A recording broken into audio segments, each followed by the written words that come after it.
প্রিয় শিক্ষার্থীবৃন্দ, আসসালামু আলাইকুম। তোমাদের সকলকে ন্যাশনাল কলেজের অনলাইন ক্লাসে স্বাগতম জানিয়ে আজকের ক্লাস শুরু করছি।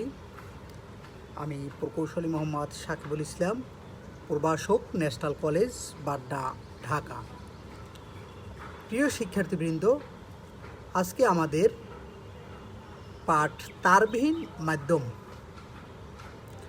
ইতিমধ্যে তোমরা যারা জয়েন করনি খুব দ্রুত ক্লাসে জয়েন করে ফেলো। অনেকেই জয়েন করেছো। ইব্রাহিম আল হোসাইন ইজ ওয়াচিং, ধন্যবাদ। তাহলে প্রিয় শিক্ষার্থীবৃন্দ, আমরা আজকে তারবিহীন মিডিয়া সম্পর্কে আলোচনা করব, অর্থাৎ তারবিহীন মাধ্যম। আমরা প্রথমে যাই তারবিহীন মাধ্যম বলতে আসলে আমরা কি বুঝে থাকি। মূলত মিডিয়ার কথা যদি আমরা আলোচনা করি, শুভ ইসলাম ওয়াচিং, তারপর হচ্ছে মাইদা ইসমাইল ওয়াচিং, ইব্রাহিম আল হোসাইন, ধন্যবাদ। আলহামদুলিল্লাহ ভালো আছি ইব্রাহিম। সুমাইয়া আফরিন, ধন্যবাদ তোমাকে। রুবায়েদ হাসান, ওয়ালাইকুম আসসালাম। প্রিয় শিক্ষার্থীবৃন্দ, তোমরা অনেকেই উপস্থিত হয়েছো। মিশাল হাসান, ধন্যবাদ। শুভ রায় স্যার, কেমন আছেন? আলহামদুলিল্লাহ ভালো আছি। আগে আমাকে একটু তোমরা জানিয়ে দাও যে সব দেখা যাচ্ছে কিনা এবং সাউন্ড ক্লিয়ার আসতেছে কিনা। ফারজানা প্রিয়া ম্যাডাম, সালামু আলাইকুম। তাহলে প্রিয় শিক্ষার্থীবৃন্দ, আমরা মিডিয়াকে প্রধানত দুটি ভাগে ভাগ করতে পারি। একটি হচ্ছে তার মিডিয়া, আর একটি হচ্ছে তারবিহীন মিডিয়া। তার মিডিয়া হচ্ছে যখন আমরা কোনো তার এর মাধ্যমে ডেটা আদান প্রদান করে থাকি, তখন তাকে বলা হয় তার মিডিয়া। আর যখন কোনো ধরনের তার ব্যতীত বা তারবিহীন উপায়ে আমরা তথ্য আদান প্রদান করে থাকি, তখন তাকে বলা হয় তারবিহীন মিডিয়া। তো প্রিয় শিক্ষার্থীবৃন্দ, তোমাদের নিকট আমার প্রশ্ন হচ্ছে, তোমরা দুই একটি তারবিহীন মিডিয়ার এক্সাম্পল আমাকে একটু দাও। বিশাল হাসান, সব ঠিক আছে স্যার, থ্যাংক ইউ।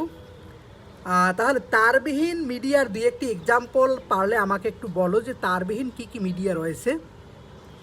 তাহলে প্রিয় শিক্ষার্থী, তারবিহীন মাধ্যম সম্পর্কে আমি একটু আলোচনা করি যে এই মাধ্যমে মূলত ভৌত কোনো মাধ্যম ছাড়াই তড়িৎ চুম্বকীয় সংকেত প্রেরণ করে। অর্থাৎ বৈদ্যুতিকভাবে যেভাবে সংকেত প্রেরণ ছাড়া মূলত চৌম্বকীয়ভাবে এখানে সংকেত প্রেরণ করা হয়।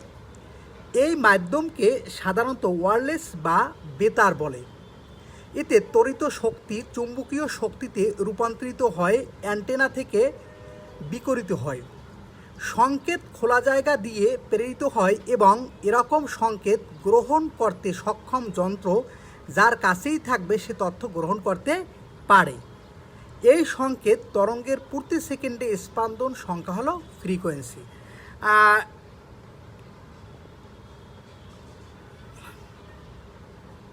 আমি লাম ইয়াহ, আচ্ছা, থ্যাংক ইউ। হ্যাঁ, তাহলে প্রিয় শিক্ষার্থীবৃন্দ, মূলত তারবিহীন মিডিয়াটা আমরা আবার একটু বোঝার চেষ্টা করি যে অর্থাৎ এই মাধ্যমে ভৌত কোনো মাধ্যম ছাড়াই তড়িৎ চুম্বকীয় সংকেত প্রেরণ করে। এই মাধ্যমকে সাধারণত ওয়্যারলেস বা বেতার বলে। এতে তড়িৎ শক্তি অর্থাৎ চৌম্বকীয় শক্তিতে রূপান্তরিত হয়, অ্যান্টেনা থেকে বিকিরিত হয়। অর্থাৎ যেটা বিদ্যুৎ শক্তি আমরা বলে থাকি, এই শক্তিটাকে মূলত চৌম্বকীয় শক্তিতে রূপান্তরিত করা হয় এবং একটি অ্যান্টেনার দ্বারা বিকিরিত হয়, চারদিকে ছড়িয়ে পড়ে। সংকেত খোলা জায়গা দিয়ে প্রেরিত হয় এবং এরকম সংকেত গ্রহণ করতে সক্ষম যন্ত্র যার কাছেই থাকবে সে তথ্য গ্রহণ করতে পারবে। এই সংকেত তরঙ্গের প্রতি সেকেন্ডে স্পন্দন, অর্থাৎ প্রতি সেকেন্ডে যে তরঙ্গটা বা ঢেউ যেটা, এটাকে মূলত ফ্রিকোয়েন্সি বলা হয়ে থাকে। তাহলে প্রিয় শিক্ষার্থীবৃন্দ, তোমাদের নিকট আমার কিন্তু প্রশ্ন ছিল এই তারবিহীন দুই একটি মাধ্যমের নাম আমাকে একটু বলো, অর্থাৎ তারবিহীন উপায়ে আমরা কোথায় কোথায় মূলত তথ্য আদান প্রদান করে থাকি। তাহলে আশা করি তোমরা তারবিহীন মিডিয়া বুঝতে পেরেছো। উম্মে কুলসুম উর্মি, সুমাইয়া, সামিয়া আক্তার আখি, আসসালামু আলাইকুম। ওয়ালাইকুম আসসালাম। তাহলে আমার প্রশ্ন হচ্ছে তারবিহীন কয়েকটি মিডিয়ার নাম আমাকে একটু বলো, যে দুই একটি বা একজনে একটি একটি করে নাম বলো। উম্মে কুলসুম উর্মি, আসসালামু আলাইকুম স্যার, রোল 408। আর রুবাইদ হাসান, থ্যাংক ইউ তোমাকে, অর্থাৎ ধন্যবাদ, তুমি প্রশ্নের অ্যান্সার করতে পেরেছো। মিসাল হাসান, ধন্যবাদ। তারপর রুবাইদ হাসান ট্যাব, আচ্ছা। নাজমিল ইসলাম মিম মিম, ওয়ালাইকুম আসসালাম। তাহলে প্রিয় শিক্ষার্থীবৃন্দ, অর্থাৎ ওয়্যারলেস সংকেত প্রেরক থেকে গ্রাহক পর্যন্ত কয়েকটি উপায় মূলত যায়। অর্থাৎ আমরা যে মোবাইল ফোনের কথা বলি বা বিভিন্ন ওয়্যারলেস মাধ্যমে যে তথ্যগুলো মূলত যায়, এটি কয়েকটি মাধ্যমে যায়। এর একটি মাধ্যম হচ্ছে, এটাকে আমরা গ্রাউন্ড প্রোপাগেশন বলে থাকি। আরেকটি মাধ্যম হচ্ছে স্কাই প্রোপাগেশন, আরেকটি হচ্ছে লাইন অফ সাইট প্রোপাগেশন। অর্থাৎ মূলত এই তিনটি উপায়ে ডেটা চলে থাকে। অর্থাৎ গ্রাউন্ড প্রোপাগেশনের আমি বিস্তারিত ব্যাখ্যা দেবো। অর্থাৎ এটা ভূপৃষ্ঠেই থাকে, অর্থাৎ এটা পৃথিবী এই ভূপৃষ্ঠেই মূলত এক জায়গা থেকে এন্টেনার মাধ্যমে আরেক জায়গায় যায়। আর স্কাই প্রোপাগেশনটা হচ্ছে যে ভূপৃষ্ঠ থেকে, অর্থাৎ উপরের দিকে বা স্যাটেলাইটে মূলত ডেটাটা ট্রান্সমিট হয়, এখান থেকে আবার অন্য দেশের স্যাটেলাইটে ডেটাটা যায়। আর লাইন অফ সাইট প্রোপাগেশনটা হচ্ছে যে পাশাপাশি দুটি সেন্ডার এবং রিসিভারের মাধ্যমে মূলত ডেটাটা আদান প্রদান হয়। নাজমিম ইসলাম মিম, উম্মে কুলসুম অসিং, প্রিয় শিক্ষার্থীবৃন্দ, তোমাদের সকলকে ধন্যবাদ। তাহলে আমরা ওয়্যারলেস সংকেত প্রেরণের কয়েকটি মাধ্যম, অর্থাৎ কয়েকটি উপায় আমরা দেখেছি, এগুলো সম্পর্কে বিস্তারিত আমরা জানবো এবার। প্রিয় শিক্ষার্থীবৃন্দ, এটা হচ্ছে গ্রাউন্ড প্রোপাগেশন, যার মাধ্যমে মূলত এটি ভূপৃষ্ঠেই বসানো থাকে। তোমরা এটাকে অনেকে টাওয়ার বলে থাকো। মূলত এটি হচ্ছে বিটিএসের পুনরূপ হচ্ছে বেস ট্রান্সসার্ভার স্টেশন। অর্থাৎ এই বেস ট্রান্সসার্ভার স্টেশনের মাধ্যমে আমরা যে মোবাইলে কথা বলি, এটা মূলত বিটিএস বা এই বেস ট্রান্সসার্ভারের মাধ্যমে এক স্থান থেকে অন্য স্থানে প্রেরিত হয়। এটি ভূপৃষ্ঠেই বসানো থাকে। অর্থাৎ ভূমি থেকে প্রেরণ করা হয় এবং সংকেত প্রেরক অ্যান্টেনা থেকে বৃত্তাকারে ভূমির বক্রতা অনুসারে চারদিকে ছড়িয়ে পড়ে। সংকেত শক্তি যত বেশি তত দূরত্ব তা অতিক্রম করে। প্রিয় শিক্ষার্থীবৃন্দ, একটু দেখার চেষ্টা করো, অর্থাৎ অ্যানিমেশন দিয়ে আমি আসলে তোমাদের দেখানোর চেষ্টা করেছি যে ভূমি থেকে প্রেরণ করা হয় এবং সংকেত প্রেরক অ্যান্টেনা থেকে, অর্থাৎ এটা হচ্ছে ট্রান্সমিটার বা প্রেরক, আর এটা হচ্ছে রিসিভার অ্যান্টেনা বা গ্রাহক। প্রেরক অ্যান্টেনা থেকে বৃত্তাকারে ভূমির বক্রতা অনুসারে চারদিকে ছড়িয়ে পড়ে। সংকেত শক্তি যত বেশি তত দূরত্বে তা অতিক্রম করে। অর্থাৎ এই সংকেতটা যত বেশি হবে তত দূরত্বে খুব দ্রুত এটি অতিক্রম করতে পারে। এ হচ্ছে গ্রাউন্ড প্রোপাগেশন পদ্ধতি। প্রিয় শিক্ষার্থীবৃন্দ, এবার আমরা দেখব স্কাই প্রোপাগেশন পদ্ধতি। অর্থাৎ এই পদ্ধতির মাধ্যমে মূলত ভূপৃষ্ঠে যে স্যাটেলাইট বা অ্যান্টিনা বা ট্রান্সমিটার বসানো থাকে, এটি ভূপৃষ্ঠের বাইরে যে স্যাটেলাইট বা অ্যান্টিনা বসানো থাকে, অর্থাৎ এখানে মূলত ডেটাটা ট্রান্সমিট হয়। ধরে নিলাম এটি বাংলাদেশ, ধরে নিলাম এটি অন্য একটা কান্ট্রি। অর্থাৎ এখন এই অ্যান্টেনাটার সাহায্যে মূলত যেটাকে আমরা স্যাটেলাইট বলে থাকি, অর্থাৎ ভূপৃষ্ঠ থেকে প্রায় 22,000 মাইল বা 36,000 কিলোমিটার বসানো থাকে যে স্যাটেলাইট বা অ্যান্টেনা, অর্থাৎ এখান থেকে মূলত এখানে যায়। অর্থাৎ এই মহাশূন্যে যেই স্যাটেলাইটগুলো বসানো রয়েছে সেখানে যায়, সেটি রিসিভ করে, এখান থেকে আবার ট্রান্সমিট হয় অন্য কোনো দেশে। অর্থাৎ এভাবে মূলত আমরা যে বিভিন্ন দেশের লাইভ প্রোগ্রামগুলো বলো বা বিভিন্ন খেলাধুলা দেখে থাকি, অর্থাৎ এই সকল মাধ্যম মূলত স্কাই প্রোপাগেশন এর মাধ্যমে সংগঠিত হয়ে থাকে। অর্থাৎ যেহেতু এই সিগন্যালটা সাধারণত সোজা পথে চলে, কিন্তু পৃথিবী গোলাকার হওয়ার কারণে এক দেশ থেকে আমরা অন্য দেশে এই তথ্য সোজা পাঠাতে পারি না। অর্থাৎ এই কারণে মূলত যে স্যাটেলাইটগুলো বসানো হয় নির্দিষ্ট একটি কেন্দ্রে, যা ভূপৃষ্ঠ থেকে 22,000 মাইল বা 36,000 কিলোমিটার দূরত্বে। অর্থাৎ মূলত এখানে ডেটাগুলো যায়, এখান থেকে রিসিভ হয় আবার অন্য দেশে যায়। অর্থাৎ পৃথিবী যে আকারে বা যে ঘূর্ণনের মাধ্যমে ঘুরতে থাকে, স্যাটেলাইটগুলো ঠিক ওই একইভাবে ঘুরতে থাকে। ফলে ওখান থেকে রিসিভ করে আবার অন্য কোনো দেশে পাঠিয়ে দেয়। ফলে আমরা লাইভ শোগুলো, বিভিন্ন প্রোগ্রামগুলো অথবা লাইভ ব্যতীত অন্যান্য বিভিন্ন চ্যানেলগুলো আমরা এভাবে ডেটা আদান প্রদান হয় আমরা দেখতে পাই। তাহলে প্রিয় শিক্ষার্থীবৃন্দ, আমি আশা করি তোমরা স্কাই প্রোপাগেশনটা বুঝতে পেরেছো এবং অ্যানিমেশনের মাধ্যমে দেখেছো। আকাশের দিকে প্রেরণ করা এবং আয়নোস্ফিয়ার থেকে বেতার তরঙ্গ প্রতিফলিত হয়ে তা ভূমিতে ফিরে আসে।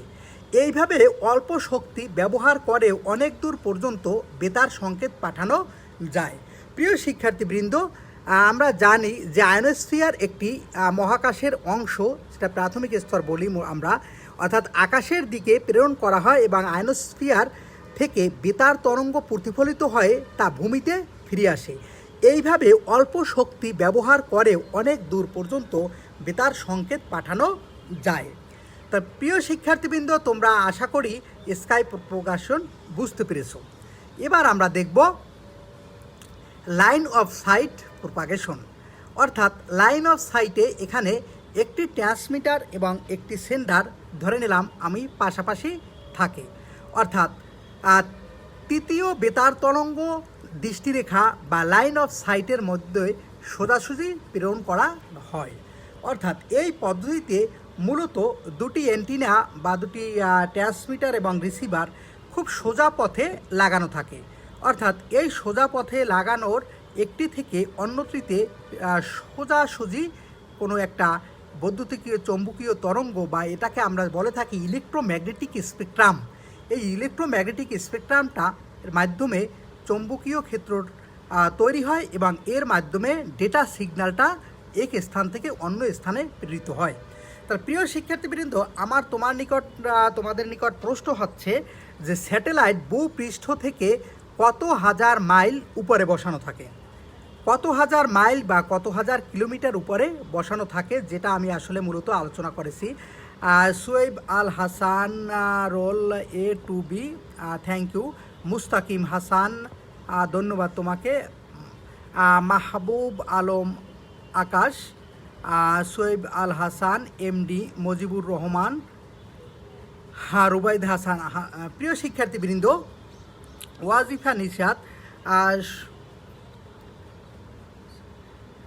প্রিয় শিক্ষার্থীবৃন্দ, ওয়াজিফা নিশাত, তোমাকে মাঝে মাঝে ক্লাসে দেখা যায়। যাই হোক, তুমি নিয়মিত ক্লাসের চেষ্টা করবা। তাহলে আমার প্রশ্ন হচ্ছে তোমাদের নিকট যে ভূপৃষ্ঠ থেকে মূলত কত হাজার বা কত হাজার মাইল উপরে বসানো থাকে স্যাটেলাইট মাইক্রোওয়েভ?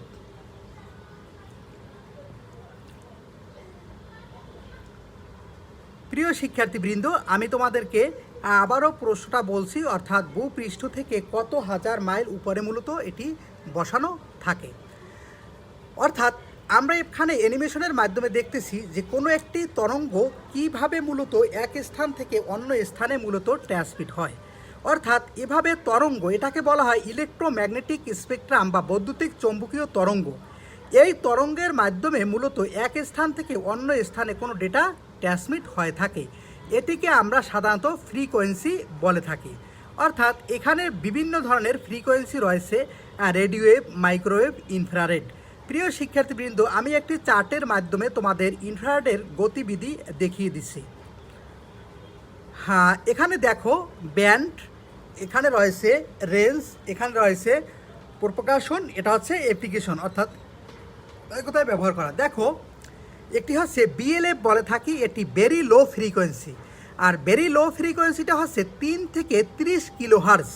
এটা গ্রান্ড সাধারণত পৃথিবীতে ব্যবহার করা হয়ে থাকে লং রেঞ্জ রেডিও অর্থাৎ নেভিগেশনের ক্ষেত্রে এটি মূলত ব্যবহার হয়ে থাকে। প্রিয় শিক্ষার্থীবৃন্দ, আবার একটু দেখো, এটা হচ্ছে বিএলএফ অর্থাৎ ভেরি লো ফ্রিকোয়েন্সি। এটার ব্যান্ড হচ্ছে খুবই লো ফ্রিকোয়েন্সির। এটার রেঞ্জ হচ্ছে 30 থেকে অর্থাৎ 3 থেকে 30 কিলোহার্জ। এর প্রকাশনটা হচ্ছে গ্রান্ড অর্থাৎ গ্রাউন্ড প্রোপাগেশন। আমরা যে পরে আসছি 3টি প্রকাশনের মধ্যে এটি হচ্ছে গ্রান্ড প্রোপাগেশন।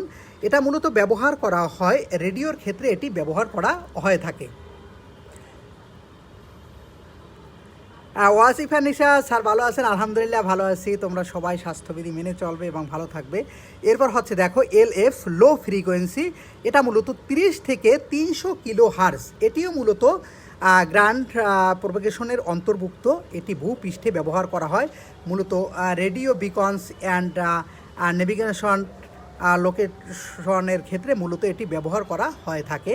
এরপর রয়েছে MF অর্থাৎ মিডল ফ্রিকোয়েন্সি। মিডল ফ্রিকোয়েন্সিটা হচ্ছে 300 কিলো হার্জ থেকে 3 মেগা হার্জ। মূলত এটা স্কাই প্রোপাগেশন এর ক্ষেত্রে মূলত ব্যবহার করা যায়, যেরকম এম রেডিও, আমরা এফএম রেডিওগুলো যেটা বলে থাকি, মূলত এম রেডিওর ক্ষেত্রে এটি ব্যবহার করা হয়ে থাকে। তারপর হচ্ছে হাই ফ্রিকোয়েন্সি, মূলত এটি 3 থেকে 30 মেগা হার্জ। এটা মূলত স্কাই প্রোপাগেশনের অন্তর্ভুক্ত, অর্থাৎ সিটিজেন্স ব্যান্ড সিবি বা শিপ বা এরিয়া অর্থাৎ কমিউনিকেশন, এই সকল ক্ষেত্রে মনে করো বিভিন্ন দূর দূরান্তের যে জাহাজসমূহ, এদের সাথে মূলত যোগাযোগ করার জন্য এই সেফ ফ্রিকোয়েন্সিটা ব্যবহার করা হয়ে থাকে। মূলত বিভিন্ন স্যাটেলাইট সমূহ এগুলো নিয়ন্ত্রণ করে থাকে। শুভ রায় স্যার, আপনি কি এখন ন্যাশনাল কলেজে আছেন? না, আমি আসলে বাসায় আছি, কলেজে নেই। শুভ রায়, আমি আসলে বাসায় আছি, কলেজে না। তারপর রয়েছে BHF অর্থাৎ ভেরি হাই ফ্রিকোয়েন্সি। এর রেঞ্জটা হচ্ছে 30 থেকে 300 মেগাহার্জ। 30 থেকে 300 মেগাহার্জ মূলত এটা স্কাই অ্যান্ড লাইন অফ সাইটে ব্যবহার করা হয় সাধারণত। BHF টিভি অথবা FM রেডিও যেটা আমরা বলে থাকি, এই FM রেডিওর ক্ষেত্রে সাধারণত ভেরি হাই ফ্রিকোয়েন্সি ব্যবহার করা হয়ে থাকে। এরপর হচ্ছে UHF অর্থাৎ আল্ট্রা ফ্রিকোয়েন্সি, অর্থাৎ এটি মূলত 30 মেগা হার্জ থেকে 300 গিগা হার্জ। এটি লাইন অফ সাইট এর ক্ষেত্রে মূলত ব্যবহার করা হয়, যা UHF টিভি, তারপর ক্লিয়ারেন্ট ফোনস, তারপর পেইজান অর্থাৎ স্যাটেলাইট, এই সকল ক্ষেত্রে মূলত এই UHF ব্যান্ড ব্যবহার করা হয়। এরপর রয়েছে SHF অর্থাৎ সুপার হাই ফ্রিকোয়েন্সি, এটাকে বলি। এটা 3 থেকে 30 গিগাহার্জ, মূলত লাইন অফ সাইট অর্থাৎ স্যাটেলাইটের মধ্যে কমিউনিকেশনের ক্ষেত্রে একটি থেকে অপরটির ক্ষেত্রে মূলত এটি আমরা ব্যবহার করে থাকি, অর্থাৎ স্যাটেলাইট কমিউনিকেশন যেটা এটা বলা হয়, এটা 3 থেকে 30 গিগাহার্জ পর্যন্ত হয়ে থাকে। এরপর রয়েছে EHF অর্থাৎ এক্সট্রিমলি হাই ফ্রিকোয়েন্সি, অর্থাৎ এটি মূলত অধিক যেটাকে বলা হয়। এটি 30 থেকে 300 গিগাহার্জ লাইন অফ সাইট বা রাডার, স্যাটেলাইট, এই সকল ক্ষেত্রে মূলত এটি ব্যবহার করা হয়। কারণ আমরা জানি রাডার এবং স্যাটেলাইটের ক্ষেত্রে বিভিন্ন পৃষ্ঠের বিভিন্ন ক্ষেপণাস্ত্র এবং বিভিন্ন অর্থাৎ পরশক্তি বলি, অর্থাৎ বিভিন্ন দেশের সিকিউরিটির ক্ষেত্রে মূলত এই জিনিসগুলো ব্যবহার করা হয় এই এক্সট্রিমলি হাই ফ্রিকোয়েন্সির। তাহলে প্রিয় শিক্ষার্থীবৃন্দ, তোমরা সবাই ভালো থাকবে। আজকে এ পর্যন্তই। নেক্সট ক্লাসে আমরা এই যে ওয়্যারলেস কমিউনিকেশনের প্রকারভেদ নিয়ে আলোচনা করব। আল্লাহ হাফেজ, সালামু আলাইকুম।